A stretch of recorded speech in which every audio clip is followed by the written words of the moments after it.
po pse kaq, jo sa i është mëshirues i pafund. Për Zotin, mos ta kishim njoft atë, do na vite turp me e përmend këtë në xhami. Po duke e njoft atë, e themi, dhe kjo është e qartë si drita diellit. Tha, ju fal gjinafet, po tjetër, të begatofti madhi Zot, mos u bë kur pesimist. Wala kat karamna bani Adem, e kemi nderuar shumë birin e Ademit. Ju fal gjinafet, wa yudkhilukum jannatin tajri min tahtihim al-har. Tha, dhe i dhuron atyre xhenete të përjetshme.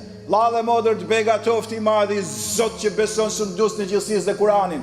Ai Kur'an është i mbushur me ajete që Zoti i gjithësisë do t'ju dhurojë xhenete të përjetshme. Në të do t'jeni sa?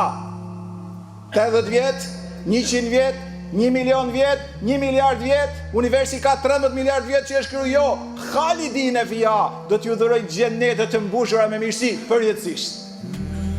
Kurani, jo unë, mos ta kishim njohur të përjetshmin, s'do e besojshim këtë. Duke e njohur thellë të përjetshmin dhe të gjithfuqishmin, e ka sqaruar qartë këtë në Kur'an. Shpresohet do t'ju fali kur pendoni, do t'ju dhuroj xhenete të përjetshme. Yawma la yukhzillahu nabiyya walladhina amanu ma.